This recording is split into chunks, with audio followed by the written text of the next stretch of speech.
The Unbreakable Woman Chapter 1. The Woman Who Never Broke.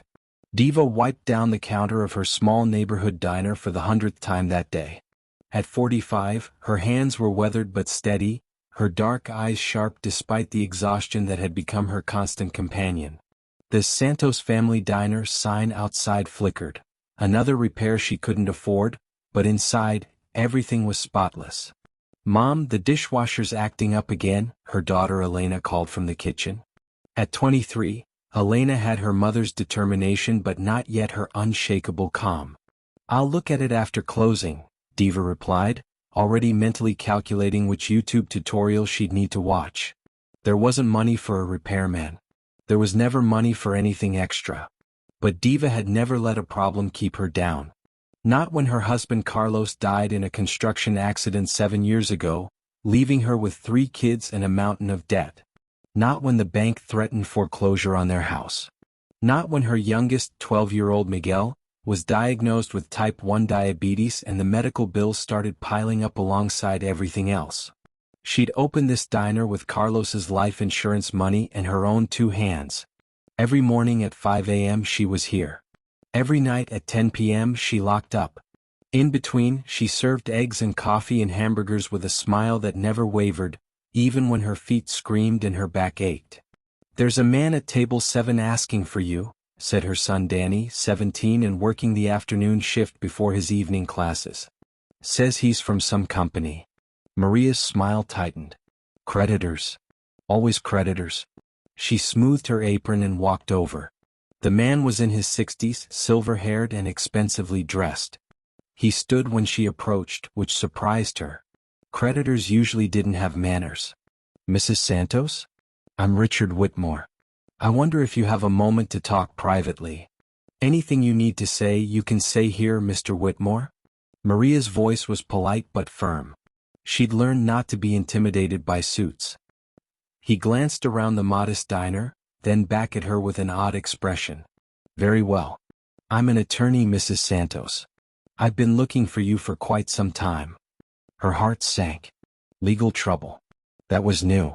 "If this is about—" "It's about an inheritance," he interrupted gently. "From your mother, Carmen Rodriguez." Diva went very still. "My mother has been dead for 26 years. "Yes, I know. May we sit?" Chapter 2. The Letter. Diva sat across from the lawyer, her hands folded tightly in her lap. Elena hovered nearby, protective, while Danny pretended to wipe down tables within earshot. "Your mother left something for you," Richard said, pulling papers from his briefcase. "But there were conditions. Conditions that had to be met before you could receive it." "What kind of conditions?" Maria's voice was flat.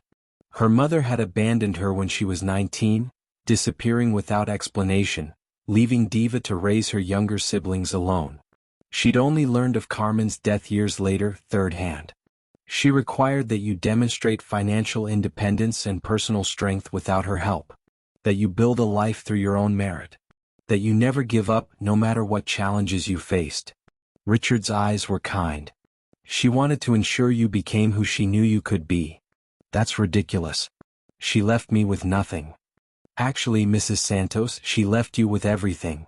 He slid a bank statement across the table. "Your mother came from wealth, old money from her family in Spain.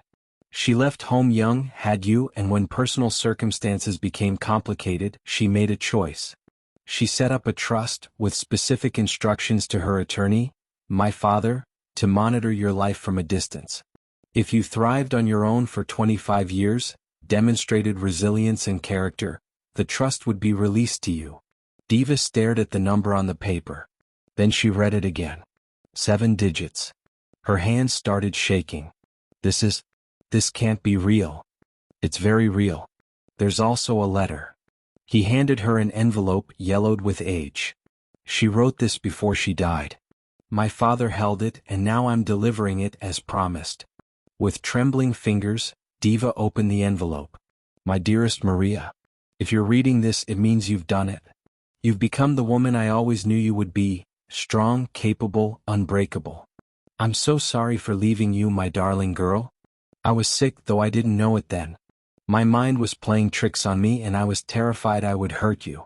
The paranoia, the delusions, I couldn't trust myself around you. By the time I got help and was properly diagnosed and treated, years had passed. I watched you from afar. I saw you raise your siblings. I saw you graduate. I saw you fall in love, marry, have children. I saw you become exactly who you were meant to be. I couldn't come back. You built a life without me and I was a ghost.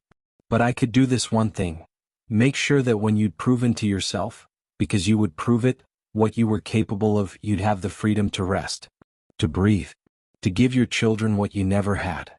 I'm so proud of you, Maria. You're the strongest person I've ever known.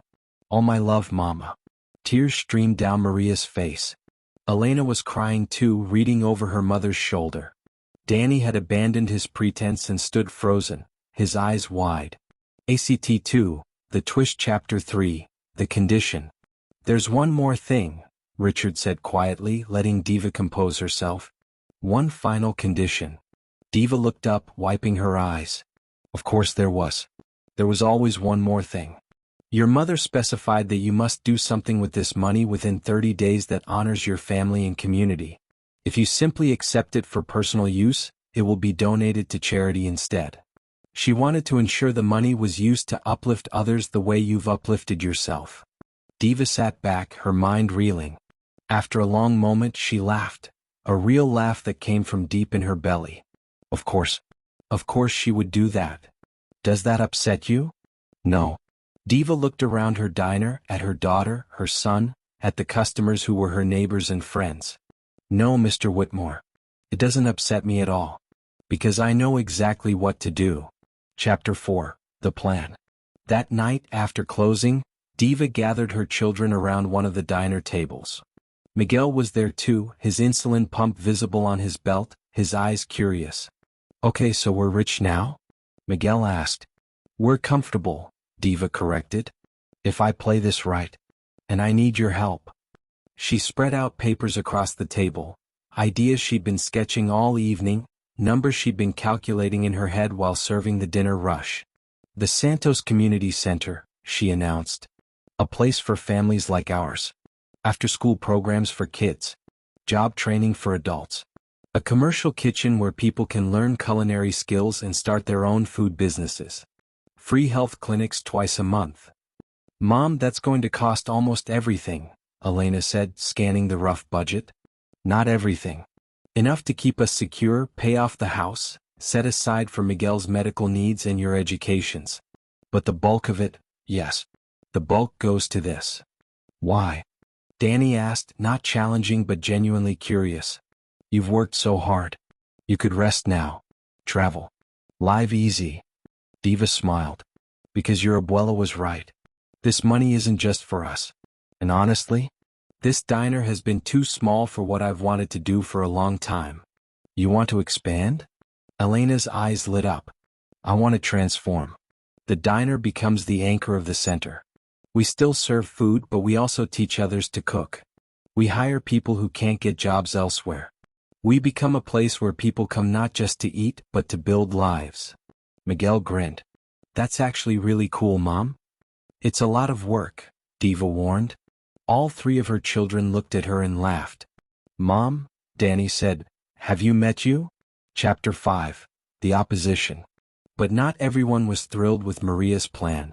2 weeks into the planning phase, Diva received a visit from Marcus Chin, a developer who owns several properties in the neighborhood. Mrs. Santos, I'm prepared to offer you $3 million for this property, he said, sliding a contract across the table. I understand you've come into some money, but surely you see this as an opportunity. Sell me this lot, take your windfall and retire somewhere nice. This is somewhere nice, Mr. Chin, Diva replied, not touching the contract. This neighborhood is changing. In 5 years, these old buildings will be luxury condos. Get ahead of it. Profit from it. Or I could help my neighbors stay here. In their homes. In their community. Marcus's expression hardened. The community center is a nice dream, Mrs. Santos. But I have the city councilman's ear. Permits can be delayed. Inspections can be thorough. I'm offering you an easy way. Diva stood, her 5'2" frame somehow intimidating despite the foot of height difference between them. Mr. Chen, I've raised 3 kids on a waitress salary, kept a business running through a pandemic, and learned to fix commercial dishwashers from YouTube videos. I don't need easy. I need right. And you need to leave my diner. He left, but his expression promised this wasn't over. Chapter 6, The Battle. Marcus Chen was true to his word. Permit applications got lost. Health inspectors showed up weekly, finding violations that didn't exist until Diva proved otherwise with photos and documentation. The fire marshal suddenly needed to reassess the building's occupancy limits. But Diva had spent 26 years fighting, and she didn't know how to stop. She organized community meetings. She rallied her neighbors, the family she'd fed, the kids she'd employed, the elderly folks who came in for coffee and conversation every morning. She contacted local news stations. She applied for grants and nonprofit status. Elena, who'd been studying business administration, took over the paperwork. Danny, charismatic and social media savvy, started a crowdfunding campaign for the community center that went viral. Miguel, with the perspective of someone who understood medical struggles, designed youth programs focused on kids with chronic illnesses. The GoFundMe brought in another $100,000. The news coverage brought attention. And attention brought pressure on the city council. But the stress was wearing on Maria. She was sleeping 4 hours a night, running on coffee and determination. Elena found her mother in the diner at 3 a.m. one night, surrounded by papers, quietly crying. Mom? I'm okay, Mija. Just tired. No, you're not okay. And that's okay. Elena sat down beside her. You've carried everything alone for so long. Let us help. Really help. Diva looked at her daughter, brilliant, capable, so much stronger than Diva had been at her age, and finally she nodded. Okay. Yes. Help me. ACT 3, The Breakthrough Chapter 7, The Unexpected Ally. The breakthrough came from an unexpected source. Richard Whitmore returned to the diner, but this time he wasn't alone. With him was a woman in her 70s, elegantly dressed, with kind eyes. Mrs. Santos, this is Patricia Whitmore, my wife, Richard said. She insisted on meeting you. Patricia took Maria's hands in hers. My dear, Richard has told me everything about what you're trying to do. And about the obstacles you're facing. She paused. I served on the city council for 15 years. I know exactly what Marcus Chen is doing and I know how to stop it. Why would you help me? Diva asked, overwhelmed. Because 30 years ago someone helped me when I needed it. A woman who had nothing gave me a job, taught me skills, believed in me when no one else did. I've been looking for a way to pay that forward ever since. Patricia smiled. Your mother understood something important, Maria. Strength isn't just surviving, it's using what you've survived to help others survive too. Over the next week, Patricia made calls. She reached out to old colleagues and friends in local government. She connected Diva with nonprofit attorneys who worked pro bono. She introduced her to foundation directors who funded community development projects. Suddenly, doors that had been closed started opening. Chapter 8, The Grand Opening. 6 months later, the Santos Community Center had its grand opening. The old diner had been transformed but not replaced. It still served Maria's famous huevos rancheros and burgers, but now it was part of something bigger. The teaching kitchen gleamed next door. Upstairs, 3 classrooms hosted everything from ESL classes to job training workshops. A partnership with the local hospital meant weekly health clinics. The basement had been converted into a youth center where Miguel ran diabetes support groups. Elena had graduated and become the center's operations director. Danny was managing the social media and community outreach while finishing his degree online. Diva still cooked, but now she also taught classes 3 times a week, showing others the skills that had saved her family. The ribbon-cutting ceremony drew 200 people. The local press covered it. The mayor attended. A new mayor, elected partly on promises to support community development rather than unchecked gentrification. Marcus Chen drove by but didn't stop. As Diva stood at the front of the center, scissors in hand, she thought about her mother. About the years she'd spent angry at Carmen for leaving. about the letter that had reframed her entire childhood. "This is dedicated to Carmen Rodriguez," Diva said to the crowd, her voice steady. "Who understood that the strongest thing you can do isn't just survive, it's build something that helps others survive too. Who taught me, even in her absence, that we rise by lifting others." She cut the ribbon and the crowd erupted in cheers. Chapter 9. The Letter Home. That night, after everyone had left and the center was quiet, Diva sat in her small office with a piece of paper. She'd been thinking about this for weeks. "Dear Mama, I wish you could see this. I wish you could have been here, not just watching from far away but right here beside me. I understand now why you left. The illness, the fear, the love that made you protect me even from yourself. I forgive you. More than that, I thank you. You gave me 2 gifts. The first was the absence that taught me to be strong. The second was the presence, even from a distance, that made sure I never truly fell. And the third gift, the one I'm only now understanding, was teaching me that strength without compassion is just survival, but strength with compassion is transformation. The center is more than I imagined." Yesterday, a single mother came in asking about the culinary program. She reminded me of myself 20 years ago, scared, desperate, but determined. I get to be for her what I needed back then. What you couldn't be for me but made sure I'd become for others. I named one of the classrooms after you. The Carmen Rodriguez Room. It's where we teach parenting classes, where young mothers learn they're not alone, that mental health matters, that asking for help is strength, not weakness. I'm still angry sometimes. I think I always will be, a little. But mostly I'm grateful. You gave me the greatest gift. You taught me that I was enough. That I could do hard things. That problems don't have to keep us down. I hope wherever you are you're at peace. I hope you know that your daughter, the one you left to make sure you wouldn't break, built something beautiful. Not in spite of your leaving but maybe because of it. I love you, Mama. I finally, fully understand you. And I'm proud to be your daughter. Con to do me amor, Maria. She folded the letter and placed it in her mother's old jewelry box, the one thing Carmen had left behind. Then she went home to her children, to her life, to the future she'd built with 2 hands and an unbreakable heart. Epilogue. 5 years later. The Santos Community Center was thriving. 3 more locations had opened in neighboring communities. The model Diva had created, combining food service, education, healthcare, and community support, had been studied by urban planning programs at universities. Elena was getting her MBA while running all 3 centers. Danny had graduated and was launching a nonprofit consulting firm that helped other communities replicate their model. Miguel, now 17, was pre-med and volunteering at the health clinics, working with diabetic kids the way others had once worked with him. Diva still cooked most mornings, though now she had a staff of 8 who'd come through her training programs. She still lived in the same house Carlos had bought. She still drove the same car. But she traveled to Spain that summer, finally, to see where her mother had come from.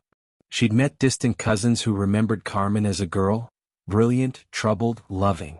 She'd walked the streets her mother had walked and understood, finally, what it meant to carry both strength and fragility in the same heart. On the flight home, she wrote in her journal, "Mama always said I was like her, strong, stubborn, unwilling to break. But I think I'm different in one important way. When I was struggling, when I was at my lowest, I let people help me. I let my kids step up. I let Patricia and Richard into my life. I let the community I'd served serve me back. That's the real lesson, I think. Strength isn't refusing to break. Strength is knowing that even if you break, you can be put back together. That asking for help doesn't make you weak. That the strongest structures aren't the ones that stand alone, they're the ones supported by community, by love, by the hands of everyone who believes in what you're building. I didn't just survive, Mama. I thrived. And I did it not because I never needed anyone, but because I finally let myself be human enough to need people and strong enough to let them in." When Diva walked back into the community center the next week, there was a new plaque by the front door. Her kids had installed it while she was gone. The Diva Community Center, founded on the principle that we rise by lifting others, built on the foundation that love means letting go and holding on, dedicated to everyone who refuses to let problems keep them down. Diva stood there for a long time, reading it again and again, tears streaming down her face.